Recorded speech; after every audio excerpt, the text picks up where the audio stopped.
Guys, so today we're going to be changing out the power steering pump. If you're wondering why, well, let's hop in and show you why. As you can see, Hemi Jeep's doing well, but this should apply for almost any Jeep or Dodge Ram or anything. How do you know when your power steering's going? Well, a lot of people ask you, well, listen to this.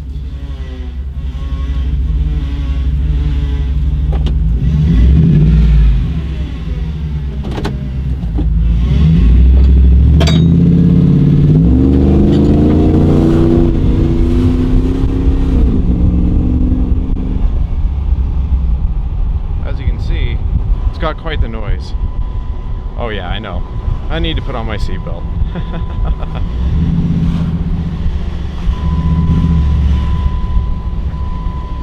Let's go ahead and do that so it stops beeping at us. But as you can hear, power steering needs to be replaced. It's whiny, it's tired, and what sucks is this one's only a year old, but it's a reconditioned unit, so it shows you this is the gamble you play when you go ahead and buy a reconditioned unit. So I'm going to go back, swap it out, and we're also going to upgrade the power steering hose, because when I did this swap I didn't create a new hose and it's extremely long. I need to remove that and I need to upgrade that. So let's show you. I'm going to snap and we'll be back at the garage. Now that we're in here, first thing we're going to do is be popping this radiator shroud. So what I've done is I've just unplugged our rad so far, and all I'm going to do is loosen off this bolt, which is I put this clamp on to hold this down, and I put one on that side, and it's just holding this straight down and nice and tight to the bottom. So make sure, of course, that again, how you did your shroud, you basically want to remove your shroud, and that's going to allow us to get down and get these bolts, because there's no room in here to get those power steering bolts right now, so we have to pull the shroud out of the way. Next thing you want to do for the Jeep here, I was able to find the power steering return hose, and what I did is I just loosened the clamp, pulled it off, put this in a 5-gallon jug, and simply started the Jeep. After you do that, it's going to literally pee out all of the power steering fluid. The pump itself will pump it out. We're not worried about burning out the pump because it's already well capooched. So all you do is start it up for a sec, let it push all the fluid out. It'll take probably less than 30 seconds and all that fluid will be pumped out. And then from there, we come over here. Now that we have the space, this is with the Hemis, you just simply do this. All it is a breaker bar with a adapter on it so you can go down. Let me get a flashlight. There's our breaker bar. It's got a little adapter on it. Again, it just takes, I believe it's a 1/2 inch or 3/8 socket. So what you do is you'd slip the adapter on your breaker bar, grab it, pull it towards you. That takes the tension off. Look how loose that belt is now on the alternator. Go ahead, lift the belt off the alternator. After we do that, we can start unscrewing the power steering pump from the timing chain cover. There we go. This is a great time to look at your serpentine belt. Look for any cracking in here. If you do this and you see it separating and cracked, you might as well throw on a new serpentine while you're at it. If you're like me and you did this, pull out the 15 mil alternator bolt, slip this out. After you pull this out of the way, go ahead, hand screw this back in, leave it, and then leave this here. Next thing, we're going to take out that one and pull the bottle right out of the way. Less stuff in the way when we pull things out. Go ahead, line this up. Once you do, hole there, hole there, hole there. That way you can pull out the 13s that are holding the power steering pump right here. So you loosen that one off, loosen that one off, loosen that one off. On the bottom, you have the hose. Grab your 18 and remove the two hose fittings if you want to remove the old entire power steering hose. If not, leave that one attached and then we'd simply get ready to slide the new one in. I'm creating a new power steering hose. I think it's ridiculous how long that one is for what we need. So I'm going to build a new one and I'll show you how. For this particular power steering pump, not the short end, the long end. Thread in the long end, put it in just like that. Perfect. Next thing to do, take this piece right here, tighten it on there. We do not need the washer. From there, go ahead, slap that on.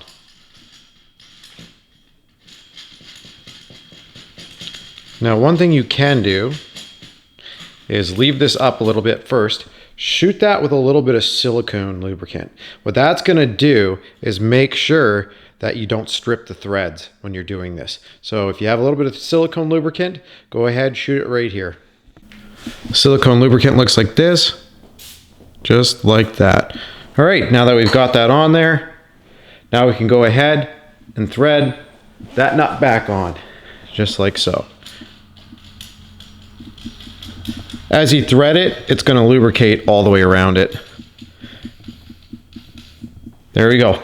So now that we've got that, go ahead, take this guy right here, slip that on there, slip this side on here, go ahead and take this little black collar right here, slide it on here so it can't open up. Now go ahead and unscrew this. Hold on to this with a wrench, and then go ahead and just undo that. What some people will do, and again, I can't really endorse this, I guess, is they'll put an impact on here, and who cares how much it spins. This is the old pump, and go ahead and just pull it out with an impact. The impact should be able to pull it faster than it's going. But anyways, I'll leave that up to you. Once you get it started, it'll get easier and easier, but it definitely takes a toll on you to get it to where you need it to. Aha, it is free now. All right, we'll get ready to install it. So what you want to do is see this one with the little kick out on it. Just go like this, put it down, put this in here. That's going to help us with this, otherwise it's going to try and spin. I suggest you try and use the biggest one first. Just screw it all the way down, just like so. Once you do that, you can put the bearing on either side, but it just goes like this. You'll see a round, smooth, spinning surface. Put that down, and then here, we just do this. Make sure that's tied all the way in. Bring that down. Pretty simple. Hold on to this side, tighten this side. Don't let the pump spin. Once you get it darn close to where it was, go ahead, take this and put it back in the vehicle the way it is, and we can, if it's not 100% level with the other pulleys, we'll have to do the final measurements in the vehicle. So with this fitting, which is a 6N to M16-150 O-ring fitting, as you can see it's on the tip, make sure it's like that, not up here. I mean, you could if you wanted to get the other one, but you don't need to. Anyways, all you do, take out the cork on your new power steering. As you can see, it's got a sealing area right there from which that squeezes on. So take a little bit of thread lock. Let's see if I can get it. Aha, right there. And all we're gonna do is throw a tiny bit of blue thread lock to lubricate the fittings, even though this has already power steering fluid on there that's gonna lubricate it. This is also gonna make sure, well, it doesn't move around, because if this loosens off and that O-ring leaks, well, then it just sucks. Anyways, we go right here, tighten this back on our Loctite to make sure it doesn't seal up. We go here with our 19, have it on, and tighten it in, just a quarter turn, or just bottom it out. But remember, this is an aluminum fitting. If you go too hard, you're gonna break it or mangle it and you're gonna cry. So like I said, I usually just go a quarter turn or a little bit more. So my camera decided to dump a bunch of footage yesterday. If you take a look there, just like we did with that power steering pump fitting, take the M18 version that goes right there into the rack. So remember, M16 into the pump, M18 goes into the rack. Then all you need are the two right angled fittings, and you need probably about a foot of hose. That is what I used. Now don't worry, I have a video where I show how to make PTFE lines. I'm going to post that here. Ignore the straight fitting I'm using. It's literally the exact same way. So I'll show you that, and then literally all that's going to happen is you'll have that fitting off there, the right angle fitting off there. Let's go ahead, show you that now. So one side should be M18 and the other side is M16. And you have to make sure you get the right one. As you can see, if you're gonna order from Performance World, that is your two fittings here. Now, I will say this, I bought this stuff local, so it was a lot more money. If you buy this stuff off Amazon, the only thing you don't want to cheap out, of course, is these two fittings. And then there are some really cheap all-in-one kits that you can purchase. As you can see, the other thing we have here are two right angle adapters, because that should be all that we need. So right here, you can see I have the tape still on here. What I did is I marked it out, put some painter's tape, and cut it with the sharpest device you have. For me, it was a pair of, I have 0-gauge wire cutter, and I used it on here. Not technically used for this. That's why I didn't show you me using it. Either way, next thing is after you do that, we want to make sure that hole's completely round. So go ahead. If you buy the some of the kits, they come with this tool, and we just want to inspect, make sure that that's okay. Now that we do, or have as I should, you're going to take this and work it over. Now, it can be fun, but work it over the tape. I'll show you why after, but we gotta get this over here. Once you get it lined up, and sort of turn it, and just get it worked out past the tape if you can. Once you've peeled it past the tape, go ahead and take it off. Show you why here in a sec. But see how it kind of unravels a little bit? You don't want that to happen when you have the when you're trying to put the fitting over. Next, you'll see that flare. We want to make sure it's pushing into the jacket. So go ahead and seal this up so it's nice and flush. Now what some people will do, just even against the concrete, that. And again, you want to make sure it's coming up flush, or as flush as it can be, to that silver piece in here. The closer it is, the better seal you're going to get. All right, let's take a look. You know what? That's looking pretty darn good to me. Okay, from there, use this once again. It's always good to do that, because then you can make sure that it's not going to try and crease and bend over. It kind of just gets it ready. All right. Next thing, we've got our olive on here. We have to slide this piece in here and make it flush. So work it in here, just like that. It's going to be a nice tight fit. And then, next thing, a little bit of silicone lubricant. Just like that. Let's move this back up and start threading it on.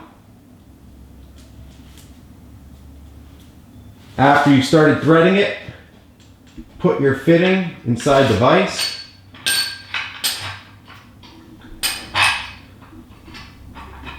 I always tape the jaws for this.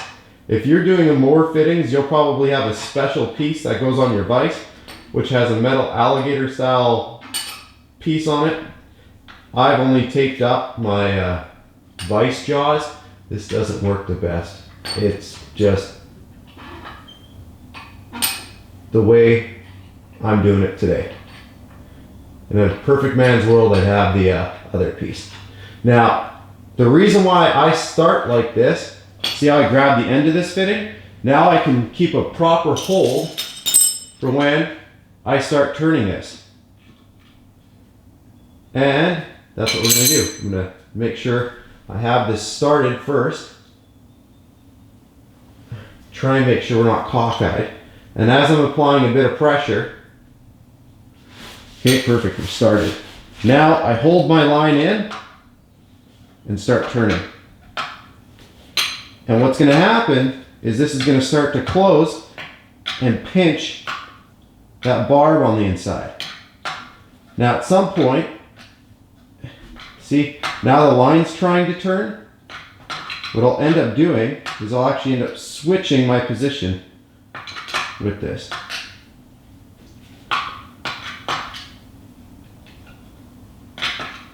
But let's do this a little bit more.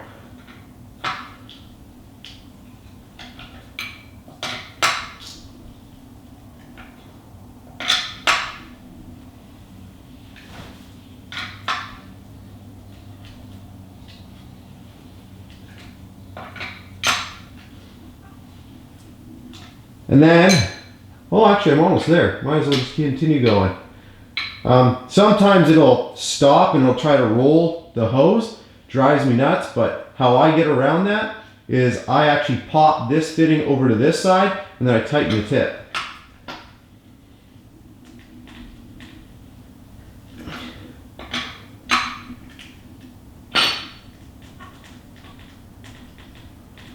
There we go. Button it up right against here. After that, we've got a nice solid fitting. If you want to, you can try and do a blow pass test, but even if it passes that, doesn't really mean a lot. You can also do the yank test. If you're yanking on it and she's not coming out, that's another good sign. When you're finishing up your pulley, you just want to put something level, flat against it, and measure it out. If you look here, I'm perfect now.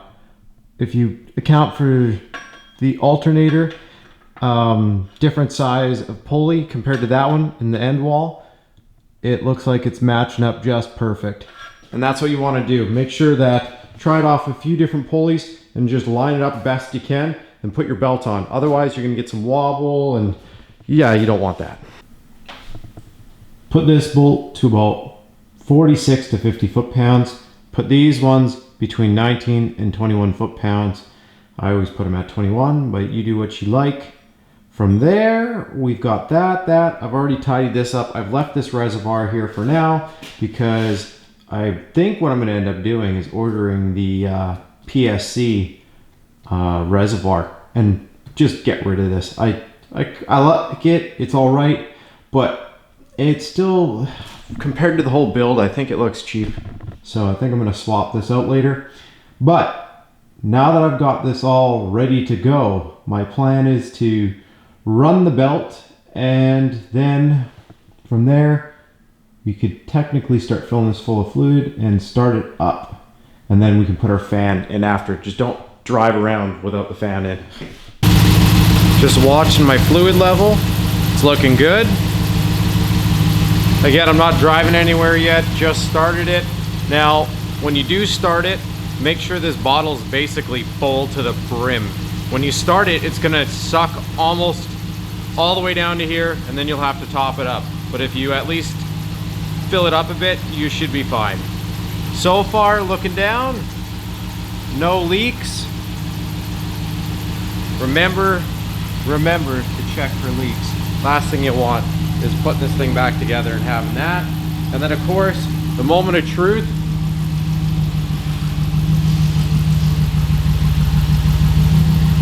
Move your steering, and let's make sure that it can take the pressure.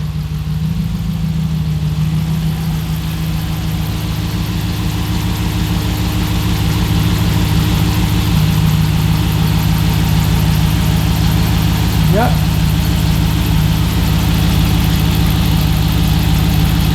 So far, everything looks fantastic.